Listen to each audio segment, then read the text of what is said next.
All right, welcome to The Explainer. I am absolutely thrilled to have you here today.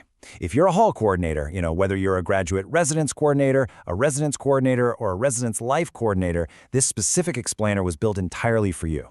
Our goal today is super focused. We want to equip you to effectively supervise and literally maximize your peer coaches this academic year. Managing student staff is incredibly rewarding, but let's be real, it requires strategy, crystal clear boundaries, and a really deep understanding of their specific contract. So we're going to break down exactly what this role demands and how you can set your staff up for total success. So I want to kick things off with a pretty direct question. Are you actually maximizing your peer coaches, or are you kind of just treating them like RAs? It is ridiculously easy to blur the lines in residence life, right? But the peer coach position is a very specific 20-hour-a-week student employment role. The core challenge you face as a supervisor is managing that exact 20-hour limit. You've got to pull out their absolute best work and make sure they hit their academic and programming goals, all without burning them out or just using them as a catch-all for random housing duties. Here is our roadmap for today's explainer. We're covering 1. The peer coach baseline. 2. Daily and monthly expectations. 3. Navigating the purple profile. 4. Peer coaches versus RAs. And finally, 5. Your supervisory checklist. Okay, let's dive into Section 1, the peer coach baseline.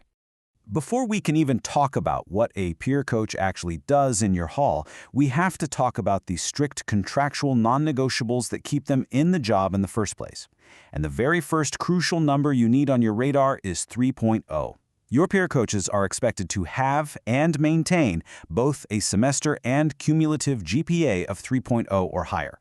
They are literally academic role models, so they've got to walk the walk, right? If that GPA slips or if they lose good judicial standing, they are contractually required to meet with you and maybe even the associate director to figure out their job status. Keeping a pulse on their academic health is your absolute first priority. The next baseline requirement you need to know is 12. As in, peer coaches must be enrolled in a minimum of 12 credit hours. Remember, they are students first. And it's actually really interesting. If you have a peer coach who's gearing up to student teach or, say, a nursing major prepping for clinicals, they actually have to resign or transfer to a different role the semester before those heavy academic commitments start. Oh, and they can't take some or two classes without explicit permission either. Their academic load is heavily regulated. And that brings us to a massive number, 20. This role is strictly classified as a 20-hour-a-week position. Because that is such a heavy time commitment, first-year peer coaches are completely banned from working a second job, no exceptions. Plus, under federal on-campus employment regulations, international students legally cannot work more than 20 hours a week while school is in session. So international students serving as peer coaches, absolutely no second job allowed. It's on you to make sure they aren't overcommitting themselves outside of your building. Now, all this heavy regulation makes perfect sense when you step back and look at the sheer financial investment the department is making here. Just look at this breakdown. A new coach is pulling in a stipend of over $6,100 paid twice a month. Experienced coaches get even more. Throw in a BearFlex 3-meal plan worth over $2,800 and a single room billed at the double rate. That is a massive package. As their supervisor, your job is to ensure the department is actually getting a solid return on that investment through exceptional, high-quality performance. Let's move on to Section 2, daily and monthly expectations. So what does that 20-hour time commitment actually look like on the ground? Well, the workload is chunked out very specifically.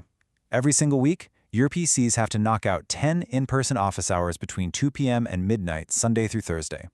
Now, the absolutely crucial thing you have to enforce here is where they do these hours. It has to be in an open common space, like a lobby or a study room.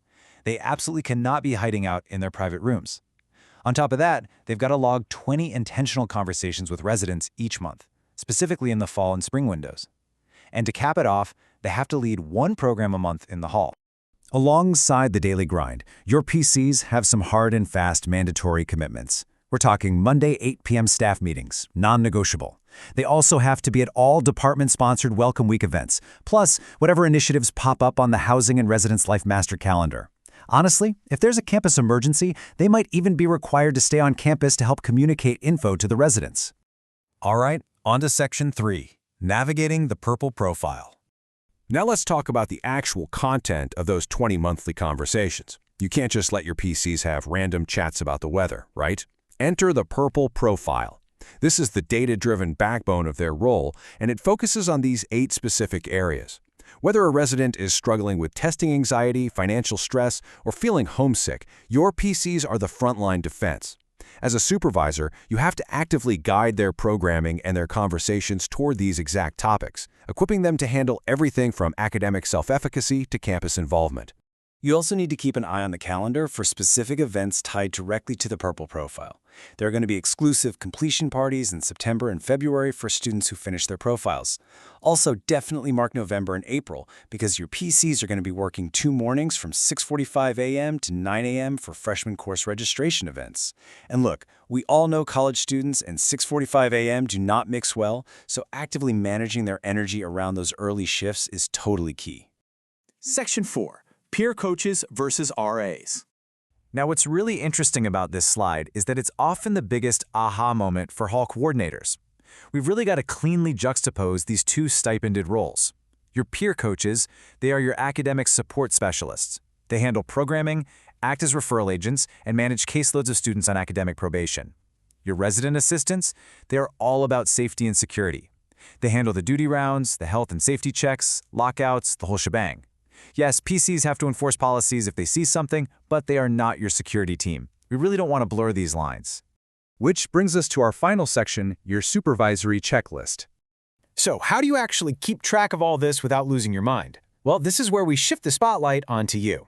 Because of some new supervisory changes this year, here is your clear, mandatory action plan. Step 1. At the end of the month, verify that all 20 of those PC contacts are actually done. Step 2. Make sure your PC gets a post up on the Hall Instagram account every single Monday by 11:59 p.m. Step 3. Hold at least one one-on-one meeting a month with your PC. Just keep in mind, they're also doing a monthly one-on-one with their direct position supervisor too. Another huge part of your checklist is playing boundary enforcer. PCs are expected to be in their assigned space nightly, and they need to be back in the complex by 2 a.m. If they want a night away, that requires your approval 3 days in advance, and crucially, you have got to enforce the rule that they max out at 2 weekends off per month. Don't let that slide. You also need to keep an eagle eye on their paperwork, especially those navigate appointment summaries for the academic probation students they're managing.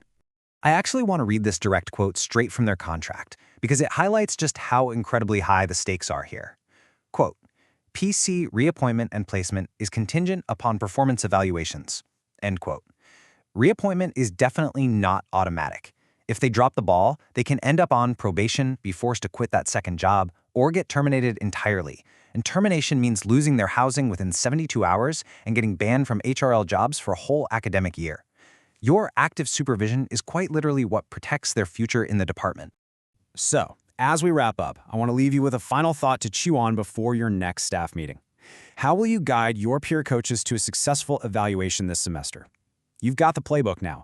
You know the baseline, the heavy expectations, and the boundaries you need to hold. Now it's just time to lead your team to some serious academic and programming success. Thank you so much for hanging out with me for this explainer. You've totally got this. Best of luck with your peer coaches this year.